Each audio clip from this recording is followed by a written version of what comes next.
L'Italie, ce sont des grandes villes, Rome, Milan, Turin, Florence, mais aussi des tout petits villages. Et effectivement, il y a des endroits extrêmement reculés. Ici, nous sommes dans le parc national d'Italie qui s'appelle la Cinque Terre, des 5 terres, où il y a plein de petits villages. Alors on n'est pas forcément loin du tumulte de la ville parce qu'en pleine saison, c'est bourré de monde. On voit que ça fourmille sur les bateaux. Il y a une voie ferrée, donc on peut venir par le train. On peut aussi venir, et là c'est quand même le plus agréable, par les bateaux, et on fait vraiment toute la côte. Et puis ceux qui ont les moyens, et je peux vous dire qu'il en faut ici pour venir en Italie, on peut venir en hélicoptère, mais ça on le laisse aux autres. Donc on va aller voir ce joli village de Monterosso, et franchement c'est à faire, parce que si on veut du dépaysement, on en a forcément. 5 euros ça va, non? Même pas vous prenez? Donne 8 euros. Je n'ai pas 8,5 €. Ok. Monterosso al Mare est le bourg le plus occidental du territoire des 5 terres. Il est situé au centre d'un petit golfe. Le vieux hameau conserve toujours le caractère médiéval originaire avec ses cases et tori et carucci, ruelles étroites. L'une des anciennes tours défensives, transformée en campanile, abrite aujourd'hui la cloche de l'église Saint-Jean-Baptiste. À l'ouest de la commune se trouve la plus grande et la plus fréquentée des plages du littoral. Monterosso se distingue dans le petit port caractéristique où sont ancrés les bateaux des pêcheurs locaux. Elle offre également plusieurs sites intéressants à visiter, tels que la façade de l'église San Giovanni Battista, les pittoresques petites allées et enfin, comme de tradition dans les zones de Cinque Terre, on y trouve aussi pléthore de bars à vin.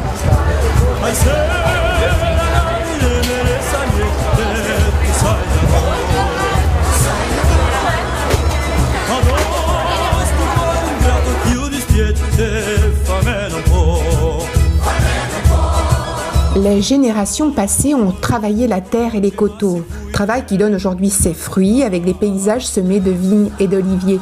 Il n'y a que quelques décennies que les villages sont desservis par des routes, mais elles ont conservé leur charme d'origine, de village de pêcheurs, avec aussi leur antique église génoise. Ici, qu'est-ce que tu as fait avec 20 000 francs CFA? Rien du tout. Et puis dans ton pays, tu peux faire beaucoup de choses. Même Marion Pizza, tu peux pas le faire. Ouais. Dans ton pays, tu as appris un peu ce qui se fait ici dans le monde. Et hop, c'est un caïd là-bas. Ici, il n'y a pas de travail. Ciao.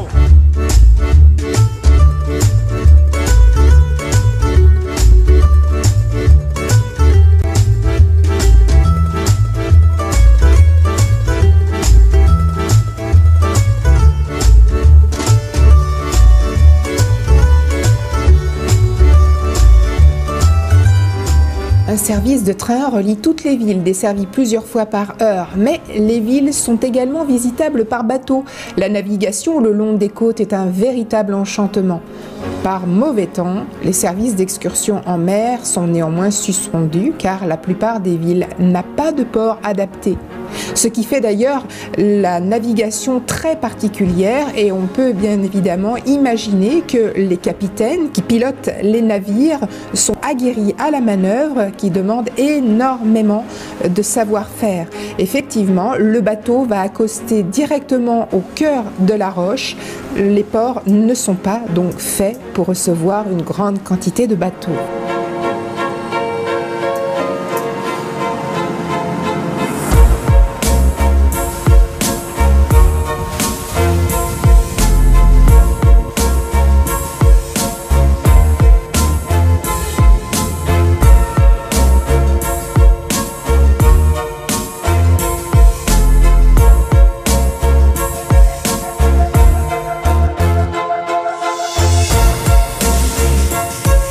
La région est célèbre dans le monde entier pour ses magnifiques sentiers de randonnée déployés en réseau entre les 5 villages. Certains chemins sont même adaptés au passage des VTT et aux balades relaxantes. Pas forcément si relaxantes puisqu'ils sont extrêmement escarpés. Mais si vous souhaitez marcher de Monterosso à Rio Maggiore, les 2 villages les plus éloignés l'un de l'autre, il n'y a qu'une seule chose à faire. Porter de bonnes chaussures de marche et consacrer une journée entière à cette entreprise. Mieux vaut aussi savoir que la région étant devenue un parc national, inscrit au patrimoine de l'UNESCO, les diverses visites sont désormais payantes. pognon, ils le prennent avec les parkings, les restos, les hôtels.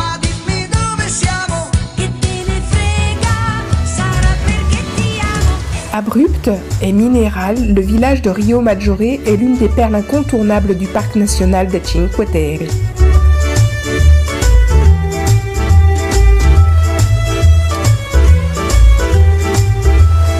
La vie et les ressources venues prioritairement du domaine maritime font du très animé Rio Maggiore un authentique village de pêcheurs.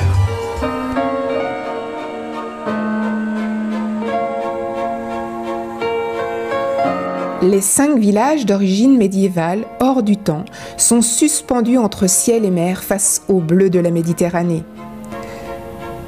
Les Cinque Terre, restés longtemps à l'écart du monde, jouissent d'une cote d'amour exceptionnelle auprès de ceux qui les connaissent. Et pour cause, avec leurs petites maisons colorées, agglutinées à flanc de falaise ou levées au creux du vignoble, ces villages de poche ont conservé leur authenticité comme indifférents à la modernité et au tourisme de masse.